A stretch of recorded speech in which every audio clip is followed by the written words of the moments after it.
안녕하세요. 지난 시간까지 여러분은 파이썬을 이용하여 데이터를 입력하고 출력하는 간단한 프로그래밍을 실습했습니다. 오늘부터는 실제로 파이썬에게 무엇인가 생각하도록 하는, 즉 컴퓨터 내부에서 데이터를 처리하도록 하는 프로그래밍을 배워보겠습니다.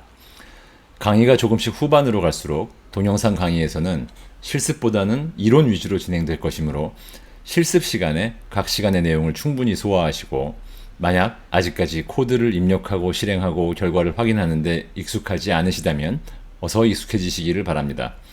그래야 조금씩 난이도가 높아지는 프로그래밍에 도전할 수 있으니까요. 이제부터는 파이썬으로 하여금 데이터를 계산하고 처리하도록 시키는 프로그램을 짤 거예요. 오늘은 수치형 데이터와 문자열 데이터입니다. 그것들이 각각 무엇인지를 알아보고 컴퓨터가 이것들에 대해 무엇을 할 수 있는지, 즉 어떤 연산이 가능한지를 살펴보겠습니다. 컴퓨터에서는 모든 데이터가 수로 표현됩니다. 컴퓨터에서 보이는 글자, 그림, 소리, 기타 모든 것들을 컴퓨터 안쪽에서는 수로 취급한다는 뜻입니다. 컴퓨터라는 말에는 compute라는 말이 들어있는데 이것은 영어로 계산한다 라는 뜻이잖아요. 또한 요즘 디지털 혁명 어쩌고 하는 말에 들어있는 디지트라는 단어는 숫자라는 뜻이고요. 컴퓨터가 말을 알아듣고 길을 찾아주고 게임을 하게 해주는 그 모든 것들이 내부에서는 수를 이용한 계산과 처리로 이루어진다는 것을 쉽게 짐작할 수 있네요. 이렇게 수로 표현된 데이터에 대해 계산을 하거나 변형을 가하는 모든 행위를 컴퓨터에서는 연산이라고 부릅니다. 그래서 앞으로 여러분은 이 과목의 강의를 통해서 연산이라는 말을 자주 듣게 되는데, 우리가 지금까지 생각해온 연산보다는 조금 더 넓은 의미로 쓰일 겁니다. 컴퓨터에서는 수를 표현하는데 여러 가지 방법을 이용합니다. 대표적으로 정수와 정수가 아닌 수를 서로 다른 방식으로 표현하는데, 이렇게 데이터를 표현하는 방식을 데이터형, 영어로는 데이터 타입이라고 부릅니다. 처음 강의에서 우리가 파이썬을 택하는 가장 큰 이유는 쉽기 때문이라고 말씀드린 거 기억하시나요? 어떤 프로그래밍 언어들에서는 이 데이터형을 프로그래머가, 즉 여러분이 일일이 신경 써 주어야 하는 데 비해서 파이썬은 자기가 알아서 다 합니다. 그래서 크게 신경 쓸 필요가 없습니다. 또한 어떤 데이터형으로 표현할 수 있는 수의 범위가 무한하지 않기 때문에 예전의 프로그래밍 언어들에서는 내가 다룰 수가 얼마나 큰지 또는 얼마나 작은지에 프로그래머가 주의를 기울여야 했던 것에 비해서 파이썬은 매우 큰 수가 등장해도 웬만하면 자기가 알아서 다 처리하므로 우리는 보다 편안합니다. 정수는 여기 보인 것처럼 양의 정수, 0, 음의 정수 또는 매우 큰 정수 등이 있습니다. 정수가 아닌 수는 보통 실수라고 부르는데 괄호 안에는 부동소수점이라고 쓰여 있네요. 부동은 움직이지 않는다거나 얼지 않는다는 뜻이 아니라 둥둥 떠다닌다는 뜻입니다. 앞으로 실수 데이터를 다룰 때 float 또는 floating 이라는 어휘를 만나도 놀라지 마세요. 한 가지 눈여겨보실 것은 여기 표시된 것처럼 2.0이라고 쓰면 정수 2와는 달리 이 수는 실수로 취급됩니다. 2점이라고만 써도 마찬가지인데 보기에 좋지 않고 점이 작아서 구별이 잘 안되니까 이렇게는 즐겨 쓰지 않습니다. 어쨌든 그냥 2와 2.0은 다릅니다. 하지만 다행히도 아까 말씀드렸듯이 여러분이 프로그래밍을 하는 데 있어서는 크게 신경 쓰지 않아도 됩니다. 상수는 프로그램에 수를 직접 적은 것입니다. 말 그대로 변화할 수 없는 고정된 수입니다. 반면 변수는 프로그램에서 수 등의 데이터를 담기 위한 저장 공간에 붙인 이름입니다. 프로그램에 의해서 동적으로, 그러니까 프로그램 실행 중에 그 값이 변할 수 있습니다. 그래서 변수입니다. 그런데 수 등의 데이터라고 했네요. 그 이유는 수가 아닌 것들도 변수에 담을 수 있기 때문입니다. 곧 보시게 될 겁니다. 여기 표시된 것처럼 프로그램에 A는 3이라는 문장과 B는 A 더하기 5라는 문장이 등장하면 3과 5는 프로그램의 수가 직접 적혀 있기 때문에 상수이고요. A와 B는 값을 가질 수 있는 변수의 이름들입니다. 여기 대입이라는 말이 다시 나왔네요. 이전 강의에서도 등장했는데 변수의 값을 담는 것을 대입이라고 부릅니다.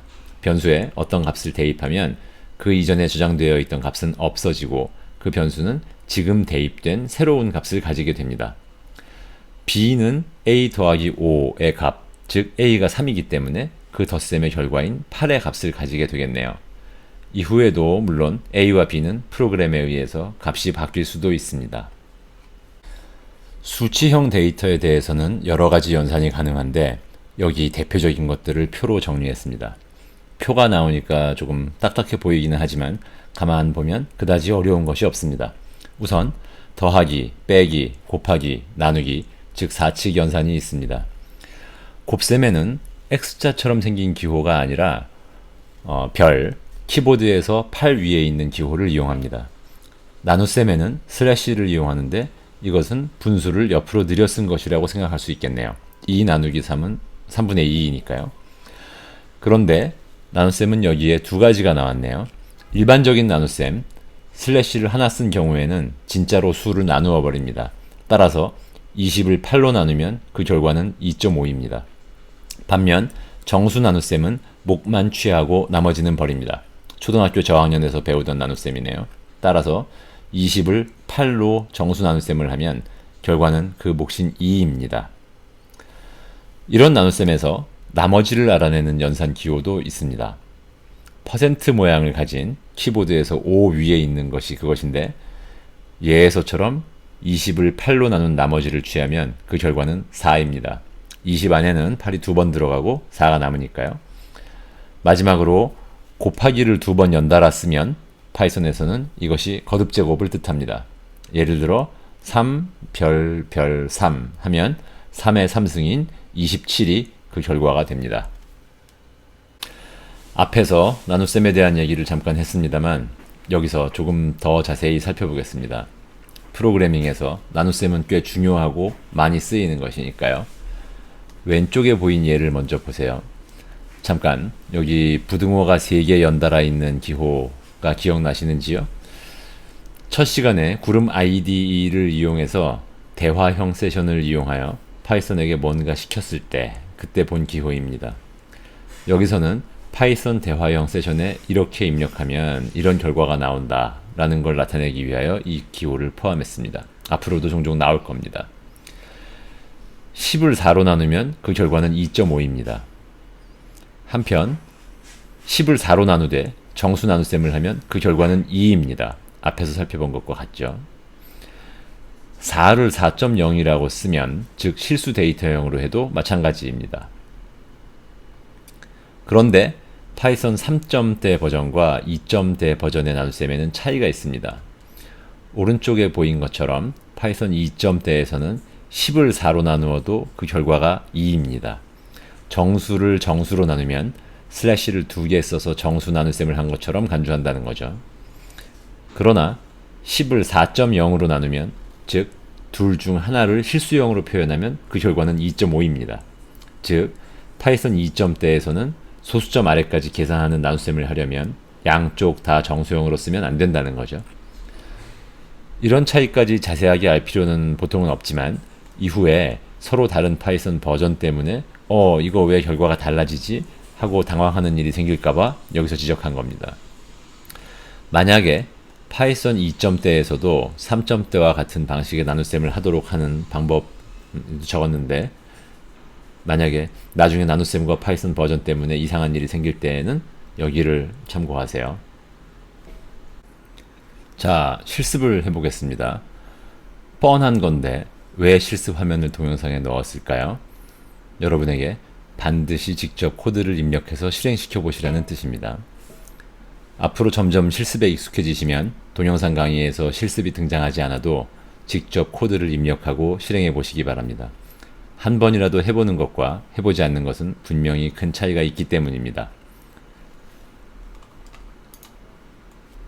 덧셈, 뺄셈, 곱셈, 나눗셈, 나머지, 거듭제곱 모두 예상한 결과가 나왔습니다. 10 더하기 3인 13, 10 빼기 7인 7, 10 빼기 3인 7, 10 곱하기 3인 30, 10 나누기 3은 3.3333, 정수 나눗셈을 하면 몫은 3, 10 나누기 3의 나머지는 1, 10의 3승은 1000 이렇게 말이죠. 그런데 나눗셈의 결과는 3.3333으로 계속 3이 나와야 하는데 여기에서는 끝에 5가 나오네요. 이것은 컴퓨터가 소수를 얼마나 정밀하게 표현하는가에 따라 생기는 오차인데 크게 신경 쓸 일은 아닙니다. 그냥 결과가 틀리다고 너무 놀라지만 마세요. 이제는 문자열입니다.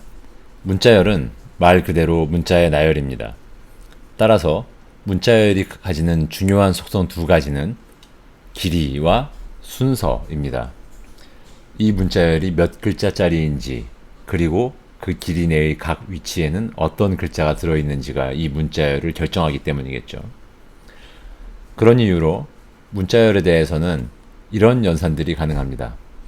꼭 수를 더하고 빼고 곱하고 나누는 것만을 연산이라고 부르는 게 아니라고 말씀드렸죠. 문자열의 길이를 구하고 특정 위치의 문자를 알아내고 합치고 자르고 찾고 글자를 바꾸고 이런 일들이 가능합니다. 이런 것들은 다음 슬라이드부터 하나하나 살펴보겠습니다. 문자열을 처리하는 것은 또한 컴퓨터에서 그리고 프로그래밍에서 매우 중요한 일입니다. 사람이 이해할 수 있는 형태로 정보가 표현되어야 하기 때문이며 우리가 다루는 많은 것들이 문자열로 이루어져 있기 때문이겠죠. 예를 들어 여러분이 많이 사용하는 문자 메시지, 댓글 이런 것들이 스마트폰이나 컴퓨터 안에서는 모두 문자열입니다. 이미 살펴본 것처럼 파이썬에서는 문자열을 나타내기 위해서 큰 따옴표를 사용해도 되고 작은 따옴표를 사용해도 됩니다. 그런데 만약 따옴표를 문자열 안에 포함하려면 어떻게 해야 할까요? 만약 아무것도 하지 않으면 파이썬이 따옴표 기호를 만났을 때 이것이 문자열에 포함된 건지 아니면 문자열의 끝인지를 구별할 수가 없습니다. 따라서 문자열의 처음과 끝을 나타내는 따옴표 기호를 문자열 내에 포함하려면 그 앞에 역슬래시를 붙여서 표시합니다. 예에서 보인 것처럼 큰 따옴표로 여닫은 문자열에서는 작은 따옴표는 그냥 쓰면 되지만 즉 이렇게 쓰면 그냥 OK that's good이 되지만 큰 따옴표를 포함하려면 그 앞에 슬래시를 붙입니다. You are my superhero를 표현하려면 이렇게 한다는 거죠. 반대로 작은 따옴표로 여닫은 문자열 안에서는 작은 따옴표, 이게 apostrophe 즉 줄임표와 같지요. 이것의 앞에 역슬래시를 붙여주어야 합니다. 한편 You are my superhero처럼 큰 따옴표는 그냥 써도 됩니다. 물론 여기에도 역슬래시를 붙여도 됩니다. 그러니까 따옴표 같은 것이 문자열 안에 나오면 붙여야 하나 말아야 하나를 고민하지 말고 늘 붙인다고 생각하면 될 것 같네요. 이렇게 문자열 안에서 역슬래시를 이용해서 뭔가를 표현하는 것을 escape라고 합니다. 지난 강의에서 줄바꿈에 해당하는 escape를 본 적이 있는데 기억하시는지요? 여기 몇 가지의 escape 순차를 보였습니다. 큰 따옴표 외에도 역슬래시가 등장하면 이것이 escape 순차를 만들기 위한 것인지 아니면 역슬래시 자체가 문자열에 포함되어야 하는 것인지가 모호하기 때문에 역슬래시 자체를 문자열에 포함하려면 역슬래시 앞에 역슬래시를 붙여서 즉 역슬래시 두 개를 써서 표현합니다. 먼저 살펴본 줄바꿈 escape 이외에도 많이 쓰이는 것은 탭이 있습니다. 역슬래시 t라고 쓰면 키보드에서 탭을 눌러 여러 칸을 띄어 정렬하는 것과 같은 효과가 이 문자열 안에 나타나게 됩니다. 그 외에도 escape 순차는 여러 가지가 더 있지만 그건 나중에 필요에 따라 이용합시다. 이 예에서는 두 가지를 주의해서 보기로 합시다. 먼저 문자열을 더하기 기호를 이용해서 붙였네요. 이쯤 되면 정말 문자열 연산이라고 부를 만한 것 같습니다. 이것은 더하기라고 부르지 않고 문자열 병합, concatenation이라고 부릅니다. 두 개의 문자열을 순서대로 앞뒤로 붙여 나열한다는 뜻입니다. 예를 들어 이렇게 표현된 문자열을 출력해보면 meaning of life라고 나오게 되네요. 또한 여기에서는 문자열을 s라는 이름의 변수에 담았습니다. 앞에서 말씀드린 것처럼 변수가 수라고 일컬어지고 있기는 하지만 수치형 데이터만을 담을 수 있는 것이 아니라 다른 것도 담을 수 있다는 게 드러났네요. 문자열 데이터를 담았으므로 여기에서 s는 이제 문자열 변수입니다. 나중에 가면 수치형이나 문자열 뿐만 아니라 파이썬에 존재하는 거의 모든 것들을 변수에 담을 수 있음을 하나하나 알아가게 될 것 같습니다. 아래 예에서는 x와 y라는 변수에 서로 다른 문자열을 담았습니다. 그러고 나서 Z라는 변수에는 문자열 X와 문자열 Y를 병합한 결과를 담아 보았습니다. 그리고 변수 Z의 내용을 출력해보면 예상한 바와 같이 A, B, C, D 1, 2, 3, 4의 문자열입니다. 더하기 기호를 병합에 이용한다면 곱하기 기호를 쓰면 어떻게 될까요? 예에서처럼 Z는 X 곱하기 3이라고 쓰면 문자열 X를 3번 더한, 즉 3번 병합한 것과 같습니다. Z의 내용을 출력해보면 A, B, C, D, A, B, C, D, A, B, C, D로 A, B, C, D가 3번 반복된 결과가 나오네요. 이러한 문자열 연산은 반복, repetition이라고 부릅니다. 그런데 문자열과 문자열을 곱할 수 있을까요? 여기에처럼 Z는 X 곱하기 Y라고 쓰면 어떻게 될까요? 이건 에러입니다. 한번 직접 해보시고 어떤 에러 메시지가 나오는지 확인해 보시기 바랍니다. 앞서 말씀드린 것처럼 문자열에서 중요한 것은 길이와 순서입니다. 여기서는 그에 관련한 몇 가지 연산을 알아보겠습니다. 문자열의 길이를 알아내는 함수가 있습니다. len, length를 줄인 것입니다. length 함수의 괄호 안에 문자열을 넣으면 이 함수는 그 문자열의 길이를 돌려줍니다. 이때 문자열은 여기 예에서처럼 문자열 상수여도 되고 변수여도 됩니다. A, B, C, D라는 문자열의 길이는 4입니다. 4글자가 들어있다는 뜻입니다. You are my superhero 라는 문자열의 길이는 얼마일까요? 한번 직접 세어서 확인해 보기 바랍니다. 24입니다. 이것을 통해서 문자열의 길이를 셀 때는 공백, 즉 빈칸 문자도 한 글자로 센다는 것을 알 수 있습니다. 또한 escape 순차를 이용한 따옴표는 문자열 상수에 쓸 때는 역슬래시와 따옴표에 2글자로 나타나지만 그건 문자열 상수를 표시할 때 그렇게 할 뿐이고 길이를 셀 때는 화면에 출력되는 것이 따옴표 한 글자인 것처럼 한 글자로 셉니다. 반드시 이 문자열 길이를 직접 세어보시기 바랍니다. 문자열에서는 글자들의 순서가 정해져 있으므로 문자열 안에 특정 위치에 있는 글자를 알아낼 수 있습니다. 문자열 A에 A, B, C, D, E, F, G라는 7글자짜리 문자열을 담았습니다.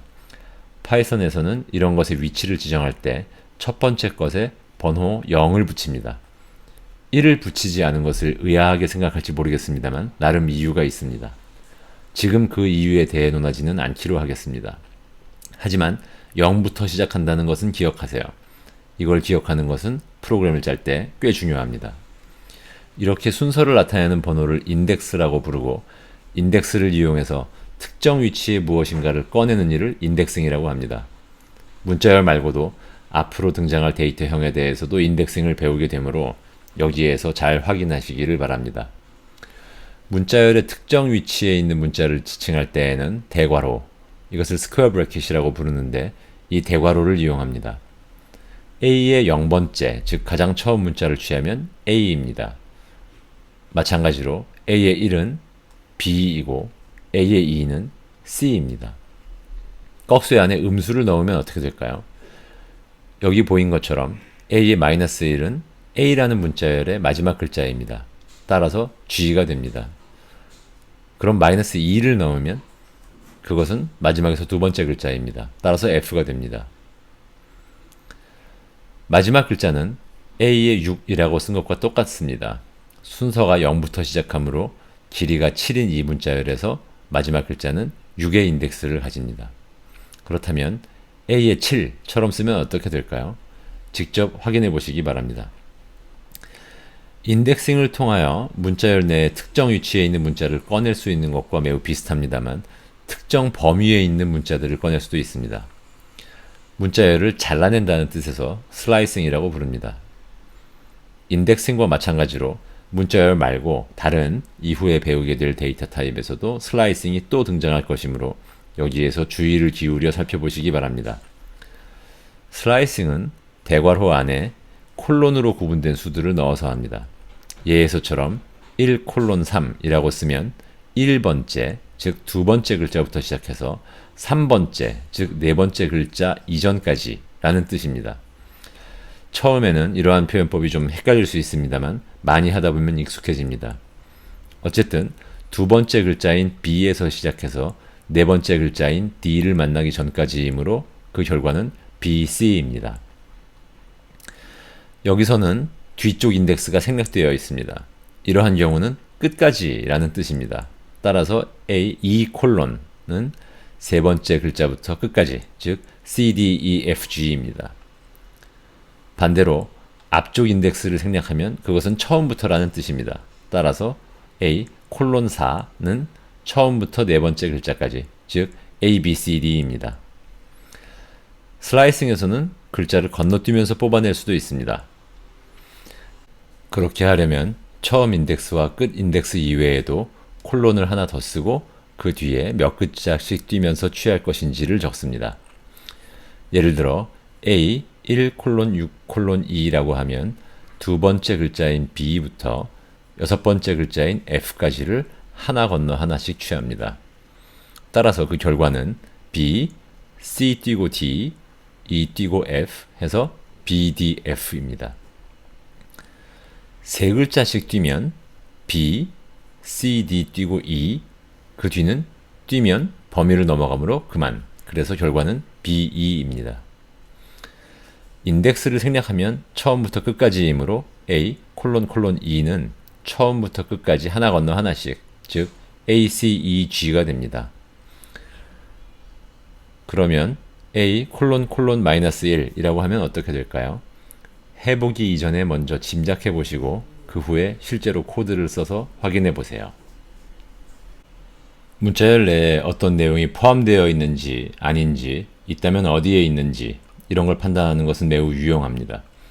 예를 들어 이름에 성자를 포함하는 사람들을 추려낸다든지 하는 게 가능하겠네요.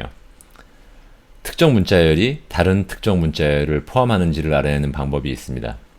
이때 포함되는 문자열을 부분 문자열, 영어로는 substring이라고 부릅니다.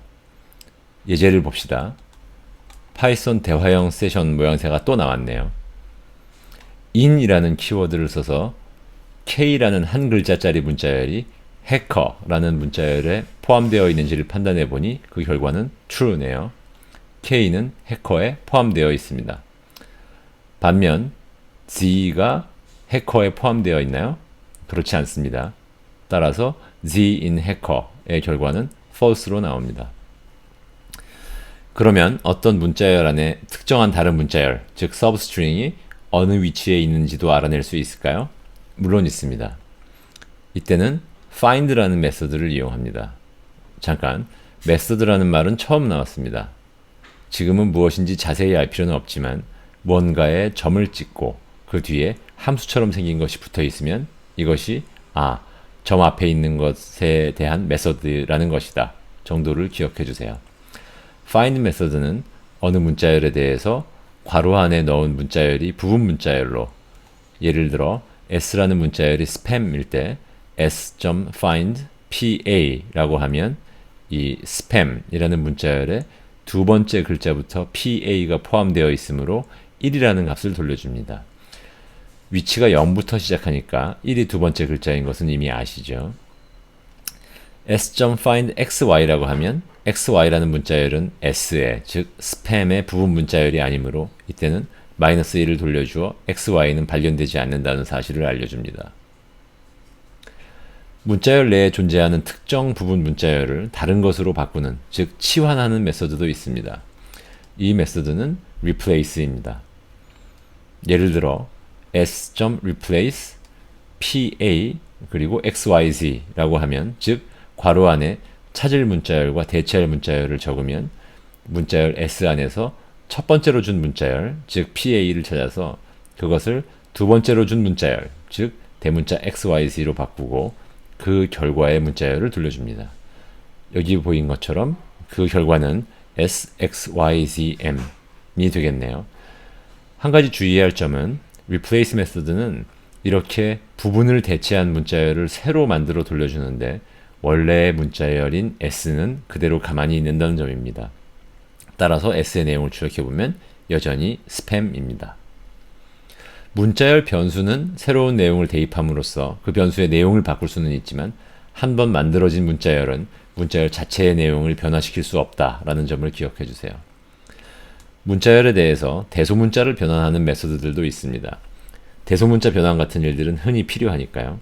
예를 들어 대문자, 소문자 구별하지 않고 두 문자열이 같은 내용인지를 비교한다든지 할 때에는 두 문자열을 모두 대문자로 또는 모두 소문자로 바꾸어 놓고 비교하면 되겠네요. 로우어 메서드는 문자열 내의 모든 문자를 소문자로 바꾸어 돌려주고, 어퍼 메서드는 모든 문자를 대문자로 바꾸어 돌려줍니다.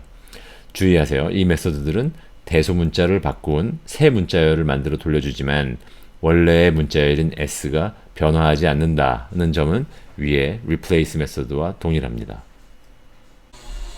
뭔가 프로그램에서 결과를 만들어 출력할 때에는 문자열 포매팅이 흔히 이용됩니다. 문자열 포매팅은 문자열 안에 뭔가 내용을 채울 자리를 만들어 놓고 그것을 실제 내용으로 바꾸어 새로운 문자열을 만들어낸다는 뜻입니다. 예를 들어 똑같은 편지를 많이 작성해 두고 받을 사람의 이름이 들어갈 자리에만 특정한 표시를 해두었다가 받을 사람들의 목록이 예를 들어 1000명의 사람 이름을 그 자리에 하나씩 집어넣어 대량 발송 우편물을 인쇄해낸다든지 할 때처럼 말이죠. 파이썬에서의 문자열 포매팅에는 퍼센트 기호가 이용됩니다. 예에서처럼 that is %d, %s, bud 라는 문자열 뒤에 퍼센트 기호를 쓰고 그 뒤에 괄호로 묶어 1이라는 정수와 dead라는 문자열을 집어넣으면 이 결과는 that is one dead bird 라는 새로운 문자열이 됩니다. 즉 1이 %d의 자리에 dead가 %s의 자리에 들어간 것이죠. 여러 개의 내용을 집어넣을 때에는 기본적으로 앞에서부터 순서대로 채우게 되고 개수가 맞지 않으면 에러입니다. 순서 이외에 다른 기준으로 채우는 방법들도 있는데 여기서는 다루지 않겠습니다. %d와 %s로 표시된 것은 변환 문자라고 부릅니다. 표를 보시면 데이터형에 따라서 서로 다른 변환 문자를 이용하는 걸 알 수 있습니다. %d와 %s 이외에도 %f가 있네요. 이들은 각각 정수형, 실수형, 문자열을 지정합니다. 그 외의 것들도 있는데 나중에 필요하면 익히기로 합시다. 예를 보겠습니다. n equals %d 하고 %12라고 하면 그 결과는 n은 12라는 새로운 문자열입니다. 정수형 변환 문자를 포매팅에 이용한 예입니다. 다음 예는 %6.3f 그리고 %하고 3.1416이라고 쓴 것인데 6.3에서 점 앞에 6은 전체를 표시하기 위해 몇 글자를 쓸 것인지를 나타내고 점 뒤에 3은 소수점 아래 몇 자리까지 표시할 것인지를 나타냅니다. 소수점 아래 세 자리까지를 표시할 것이므로 파이썬이 우리를 위해 반올림까지 해주었군요. 소수점을 포함해서 3.142는 5글자에 들어가므로 자세히 보시면 3 앞에 빈칸을 하나 넣어 주었습니다. 이런 것을 이용해서 숫자로 된 데이터를 화면에 표시한다든지 할 때 예쁘게 줄을 맞추어 표시할 수도 있겠네요. 그래서 포매팅이라고 부르는 걸까요? 잠깐 이거 어디서 본 적이 없나요? 주의 깊게 본 학생들은 눈치를 챘을지도 모르겠습니다만 첫 시간의 마지막에 구구단을 화면에 출력하는 프린트문에서 이용한 적이 있습니다. 다시 한번 구구단 프로그램을 확인해 보시는 것도 좋을 것 같아요. 마지막 예입니다. 2개 이상의 빈자리를 만들고 그 내용을 순서대로 채울 때에는 퍼센트 뒤에 것들을 괄호로 묶어야 한다는 것은 앞에서 말씀드렸죠. 이렇게 %s and %s 라는 문자열에 2개의 %s를 각각 John과 Mary라는 이름으로 대체해서 John and Mary라는 새로운 문자열로 포매팅하는 예를 보였습니다. 여기 A라는 문자열에 이런 내용을 담았습니다. 이 출력 결과는 어떻게 될까요? 우선 다운표 역슬래시에 escape가 어떻게 출력되는지 보시고 줄바꿈과 탭은 어떻게 표시되는지 보겠습니다. 그 뒤에는 A라는 변수에 새로운 문자열을 담았습니다. here라고 했네요. 이렇게 변수에는 새로운 문자열을 대입할 수 있습니다. 심지어는 문자열이 아닌 다른 데이터를 이미 이용했던 A라는 이름에 담아도 됩니다. 그리고 B에는 there라는 문자열을 담았습니다. C는 문자열 병합 연산을 통해서 앞뒤로 빈칸을 하나씩 넣은 ampersand 문자를 붙이고 A와 B를 연결했습니다. 이 결과는 어떻게 될까요? 그 다음으로는 문자열 반복으로 A를 2번 연달아 이어붙인 결과와 문자열 C의 길이를 표시해 봤습니다. 실행해 보겠습니다.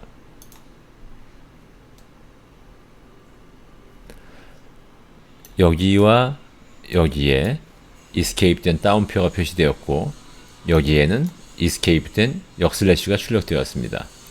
줄바꿈에 의하여 다음 줄로 넘어갔고 탭 문자의 escape도 이렇게 동작했네요. 그 뒤에 출력들도 우리가 예상한 바와 같은지 한번 직접 확인해 보시기 바랍니다. 여기에서는 문자열의 인덱싱 예를 보였고 그 다음에는 슬라이싱, 그 다음에는 find, replace, lower, upper의 메서드들의 예를 보였습니다. 각 프린트 문장에서 무엇을 확인하고자 하는지를 살펴보시고 직접 코드를 입력하여 실행하고 그 결과를 보세요. 특히 앞에 등장했던 ::-1이 어떤 결과를 나타낼지도 포함되어 있네요. 여기서는 실행 결과를 보지는 않겠습니다. 또한 문자열 포매팅의 예도 직접 코드를 입력하고 실행해 보시기 바랍니다. 여기에는 문자열 포매팅을 이용한 예제는 들어있지 않습니다. 이번 시간에는 수치형 데이터의 두 가지 서로 다른 형태, 정수와 실수를 살펴보았고 이러한 데이터를 상수로 표현하고 변수에 저장하는 코드를 배웠습니다. 수치형에 대해서는 어떤 연산이 가능한지도 살펴보았고 특히 나눗셈과 나머지에 대해서는 좀 더 자세히 알아보았습니다. 수치형 이외에도 오늘 문자열에 대한 내용도 있었는데 문자열에는 어떤 연산이 가능한지 어떤 메서드들이 있었는지 다시 한번 떠올려 보시고 마지막으로 문자열 포매팅은 무엇이며 어떤 일을 하는지 정리해 보시기 바랍니다. 지난주에 비해서는 내용이 좀 늘었습니다. 반면 실습에 할애한 시간을 줄였습니다. 여러분이 동영상 강의를 보면서 실습을 따라 해보셨다는 가정하에 그리고 분반 실습 강의 시간에 참석하면서 연습 문제 풀이에 조금씩 익숙해지셨다는 가정하에 앞으로 조금씩 더 복잡한 내용이 나올수록 동영상 안에서 실습을 해보는 시간은 점점 줄일 생각입니다. 동영상에 실습이 들어있지 않아도 다루어지는 내용에 대해서는 직접 코드를 입력하고 실행하여 그 결과를 확인해보는 일을 게을리하지 마시기 바랍니다. 그래야 조금씩 어려워지는 내용이 나오더라도 수업 내용을 따라갈 수 있으니까요. 수고하셨습니다.